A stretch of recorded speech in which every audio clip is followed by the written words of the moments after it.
बिस्मिल्लाहिर्रहमानिर्रहीम, अस्सलाम वालेकुम, हेलो एवरीवन। उम्मीद करता हूँ आप सब खैरियत से होंगे। Lotus eaters by Alfred Lord Tennyson का सेकंड पार्ट, पहला पार्ट मैं ऑलरेडी अपलोड कर चुका हूँ। यहाँ पे हमने अपने पोएम को लीव किया था और ये पोएम का मिड है, तो आज हम मिड से ही शुरुआत करेंगे। सो अगर आपने पहली वीडियो नहीं देखी तो उसको ज़रूर देख लीजिएगा ताकि इस पोएम को मुकम्मल समझने में आसानी हो। और ये पोएम काफ़ी लंबा पोएम है, इसीलिए इसके दो पार्ट बनने जा रहे हैं। सो यहाँ से स्टार्ट लेते हैं। Low in the middle of the wood. अब वो सेलर्स कुछ एग्जांपल्स देते हैं। लो का मतलब है देखो, देखो जंगलों के बीच में देखो। The folded leaf is wood from out the bird. एक फूल की फोल्डेड लीफ किले में से खिलकर बाहर आती है। With winds upon the branch and there grows green and broad and takes no care. उसको हवा बाहर लाती है और फिर वो लीफ बाहर आकर खिलती है, सब्ज़ होती है, ब्रॉड होती है और ये लीफ बिल्कुल केयरलेस है। इसको कोई परवाह नहीं ज़िंदगी की, जैसे हम इंसानों को हैं। मतलब इस जो लीफ है उसको कोई परवाह नहीं अपनी ज़िंदगी की, एक ही जगह पे खिलती है, एक ही जगह पे सरसब्ज़ हो जाती है। हम इंसानों को जो है अपनी ज़िंदगी की फ़िक्र होती है, मगर ये लीफ को बिल्कुल फ़िक्र नहीं होती। Sun stepped at noon and in the moon nightly dew fed and turning yellow. दिन के टाइम पर सूरज ऊपर की तरफ चढ़ता है, रात के टाइम पर ओस यानी ड्यू जम जाती है और ये पीली पड़ जाती है। Falls and floats adown the air. सूख कर टूट भी जाती हैं, फिर गिर जाती हैं और उसकी हवा नीचे ले आती है। तो ये थी एक लीफ की ज़िंदगी। लो अब के दूसरा एग्जाम्पल देता है। लो का मतलब है देखो। लो स्वीटन्ड विद द समर नाइट। अब ये दूसरा एग्जांपल है। देखो समर के टाइम पर सेब पर जब लाइट पड़ती है, मतलब सेब की बात की जा रही कि जब सेब पर लाइट पड़ती है तो वो जूस से फुल भरकर स्वीट हो जाता है। एप्पल की लाइफ के बारे में बता रहे हैं। The full juiced apple waxing over mellow. मतलब वो जो एप्पल है वो जूस से फुल भरकर स्वीट हो जाता है। एप्पल की लाइफ के बारे में बता रहे हैं। ओवर मेलो का मतलब है फूलना, वो फूल जाता है, मतलब वो इतना फूल जाता है जो एप्पल है उस अपने जूस से जब वो भर जाता है तो वो इतना फूल जाता है। अब आगे वो क्या कहता है, drops in a silent autumn night, और ऑटम के दिनों में वो भी टूटकर गिर जाता है। All it's allotted length of days, the flower ripens in its place, ripens and fades and falls and hate no toil। जितने भी दिन इनको अलॉट होते हैं, ये फूल ये एक ही जगह पर पकते हैं, बड़े होते हैं, पकते हैं, बड़े होते हैं और गिर जाते हैं। इनको कोई मेहनत नहीं करनी पड़ती। Fast rooted in fruitful soil, और इनके जड़ें मिट्टी में बहुत तेज़ी से ग्रो करते हैं। He hateful is the dark blue sky vaulted over the dark blue sea. ये सेलर्स गा रहे हैं कि वो इस डार्क ब्लू स्काई से कितना नफ़रत करते हैं जो कि इस डार्क ब्लू सी के ऊपर छाया हुआ है। क्या कह रहे हैं कि एक जो सेलर हैं वो ये कह रहे हैं कि वो इस डार्क ब्लू स्काई से कितना नफ़रत करते हैं जो कि इस डार्क ब्लू सी के ऊपर छाया हुआ है। और उससे अगले लाइन में क्या कहता है, Death is the end of life, why should life all labor be। मौत ही इस ज़िंदगी का एंड है तो पूरी ज़िंदगी स्ट्रगल क्यों करना। Last let us alone, time drift onward fast। हमें अकेले रहने दो और वक्त बहुत तेज़ निकल रहा है। And in a little while our lips are dumb। और हमें मालूम है कि हम मरने वाले हैं, कुछ टाइम के लिए हम हैंग आउट कर लेते हैं। Let us alone, what is that what will last। All things are taken from us and become portions and parcels of the dreadful past। हमें अकेला रहने दो, कुछ भी परमानेंट नहीं है तो परेशानी किस बात की, और ये सारी चीज़ें एक दिन ड्रेडफुल फास्ट बन जाएगी। Let us alone, what pleasure can we have to war with evil। Is there any peace in every climbing up the climbing wave। हमें अकेला रहने दो कि अगर हम बुरे आदमियों से लड़ते भी हैं तो हमें क्या प्लेयर मिलता है, या फिर हमें बागों में बैठकर लहर चढ़ते हुए कोई पीस नहीं मिली। All things have rest and ripen toward the grave. In silence ripen, fall and cease.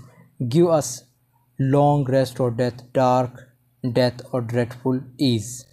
In lines में क्या कहा गया है, सारी चीज़ें रेस्ट करती है और पीस के साथ ग्रेव की तरफ चली जाती है और पकती है, गिरती है और ख़त्म हो जाती है। या तो हमें रेस्ट दे दो, ये लास्ट लाइन में, गिव अस लॉन्ग रेस्ट और डेथ, डार्क डेथ और ड्रीमफुल ईज़। या तो हमें रेस्ट दे दो या फिर डेथ दे दो या फिर आराम दे दो। How sweet it were hearing the downward stream, कितने स्वीट होंगे उस नदी की आवाज़ को, उस म्यूज़िक को उस तरह सुनते रहना। With half shut eyes ever to seem falling asleep in a half dream, हमारी आंखें आधी बंद हो और आधी खुली हो और हम सो भी रहे हो और जाग भी रहे हो। Falling asleep in a half dream, to dream and dream like yonder amber light which will not leave the mere bush on the height। बस ख्वाब ही देखते रहें लाइफ में और वहाँ आसमान में सूरज की लाइट पड़ती है माउंटेन्स पर और किसी भी दिन ये लाइट मिस नहीं होती। To hear each one's whispered speech eating the lotus day by day, हम लोग यहाँ पर लोटस गाते रहें, एक दूसरे की बातें सुनते रहें और दूसरा कोई काम नहीं करें। To watch the crisping ripples on the beach, अब ये लोग बीच पर बैठकर लहरों को देखना चाहते हैं। And tender curving lines of creamy spray, और ऊपर हवा में क्रीमी स्प्रे की जो लाइन बनती है उसको देखना चाहते हैं। To lend our hearts and spirits wholly to the influence of mild minded melancholy, हमारे हर्ट्स और स्पिरिट पूरी तरह से इस जगह को देखना चाहते हैं। यहाँ के जो लोग हैं लोटस ईटर्स, इन लोगों के माइंड माइल्डेड मेलैंकली हम लोगों पर बहुत असर डाला है। मतलब जो लोटस ईटर्स के लोग थे उन्होंने इन पे बहुत बड़ा असर डाला है। To muse and brood and live again in memory with those old faces of our infancy, हम लोग यहाँ पर बैठे बैठे फिर से अपने मेमोरी में जीना चाहते हैं। इन्फेंसी का मतलब बचपन में, कि हम उन ओल्ड जो फेसेस को याद करना चाहते हैं जो हमने बचपन में देखे थे।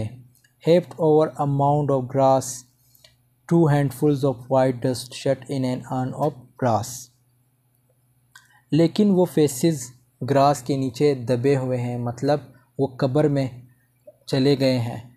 पेरेंट्स की बात कर रहे हैं जो मर चुके हैं। उस अर्न पर 2 मिट्टी वाइट डस्ट जम गई है। There is the memory of our wedded lives and there the last embraces of our wives। अब अपनी शादीशुदा ज़िंदगी के बारे में बात करते हैं कि हमें अपनी शादी की मेमोरी बहुत अजीज़ है और पता नहीं हमने लास्ट बार अपनी बीवियों को गले कब लगाया था। And there weren't tears but all had suffered changed, for surely now our household hurts are cold।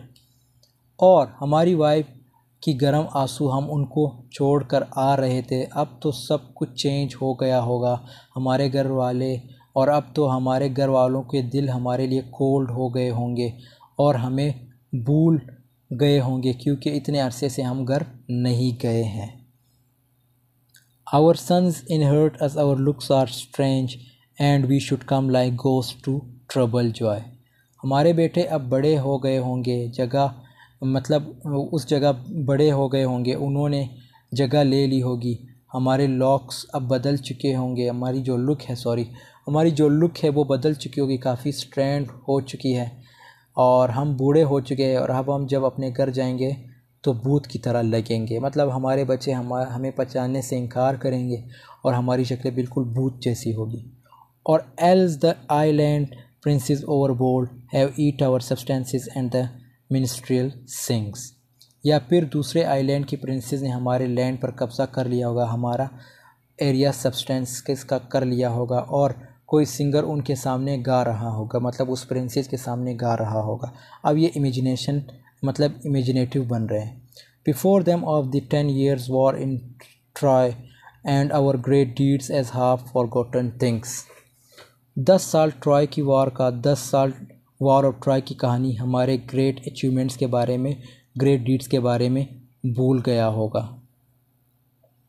Is there confusion in the little isle. अब यहाँ पे वो एक सवाल पूछते हैं अपने आप से, हमारे लिटिल आइलैंड पर कोई कन्फ्यूजन तो नहीं होगी, कोई लड़ाई झगड़ा तो नहीं होगा। Let what is broken so remain, कि जो कुछ भी हुआ होगा उसे उसके हाल पर छोड़ दो, हमें उससे क्या मतलब। The gods are hard to reconcile, ये बहुत इंपॉर्टेंट लाइन है। The gods are hard to reconcile, thus hard to settle order once again. जो चीज़ें एक बार बिगड़ जाती हैं, जैसे लड़ाई वगैरह हो गई, वो चीज़ें गॉड के लिए भी फिक्स करना मुश्किल होता है। There is confusion worse than death, trouble in trouble, pain on pain. ये परेशानियाँ डेथ से भी ज़्यादा ख़राब है, इसमें तकलीफ़ें ही तकलीफ़ें हैं, दर्द ही दर्द है। Longer labour unto aged breath, sore task to hurts worn out by many wars। And the last line, and eyes grown dim with gazing on the violet stars। अब वो सेलर्स बोल रहे हैं कि हम लोग ओल्ड हो चुके हैं, मतलब हम बूढ़े हो चुके हैं, बहुत लेबर कर चुके हैं, हम लोग बहुत हार्ड जॉब कर चुके हैं और बहुत सारे जो वॉर्स को मतलब लेकर हम लोग वॉर्न आउट हो चुके हैं और हमारी आंखों की रोशनी भी डिम हो चुकी है पायलट स्टार्स को देख देख कर। But propped on beds of amaranth and moly, how sweet while warm airs lull us blowing lowly. और हम लोग मोली और अमृत के प्लांट से बने बेड पर सो जाते हैं और इस आइलैंड पर चारों तरफ गर्म हवा चलती और हमें सुलाए। लुल अस का मतलब है सुलाना। With half dropped eyelid still beneath a heavy heaven dark and holy. हमारी आंखें आधी बंद हो और हम लोग आसमान के नीचे लेटे रहे जो कि डार्क और होली है। अगली लाइन में क्या कहता है, to watch the long bright river drawing slowly his waters from the purple hill, to hear the dewy echoes calling. और हम लोग लॉन्ग ब्राइट रिवर को देखे जिसका पानी आहिस्ता आहिस्ता पर्पल हिल से गिर रहा है और उसी के साथ साथ जो आवाज़ें आती है उसको सुने, और ये केव जिनसे आवाज़ें आएगी ये मुईवान से ढकी होगी। और अगले लाइन में क्या कहता है, from cave to cave through the विक्ट twined vine, to watch the emerald colour water falling through many a woven acanthus wreath divine. Acanthus ये एक प्लांट होता है जो बड़ा डिवाइन होता है, उसके कलर, उसके एमरल्ड कलर को देखे ये इनकी ख्वाहिश है। अब ये इनको ये पौधा देखने की ख्वाहिश है, ये कलर देखने की ख्वाहिश है। Only to hear and see the far off sparkling brine, only to hear where sweet stretched out beneath the pine. Brine का मतलब है कारा पानी, मतलब खारा पानी, मतलब समंदर की बात की जा रही। हम लोग समंदर को देखते रहे, सुनते रहे, वहाँ दूर उसकी लहरें जो उछल रही है उसको, और उस पाइन ट्री के नीचे लेट कर हम लोग यही सुनना चाहते हैं। The lotus blooms below the barren peak, the lotus blows by every winding वीक। और ये लोटस का फूल हर जगह खिलता है, और ग्रीस का मतलब है, और क्रीक का मतलब है काड़ी में, मतलब काड़ी में पीक, बैरन पीक का मतलब है माउंटेन्स पर भी।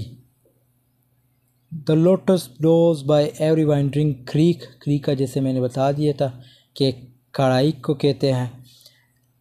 All day the wind breathe slow with mellow overtone through every hollow cave and alley lone. यहाँ पर पूरा दिन हवा चलती है।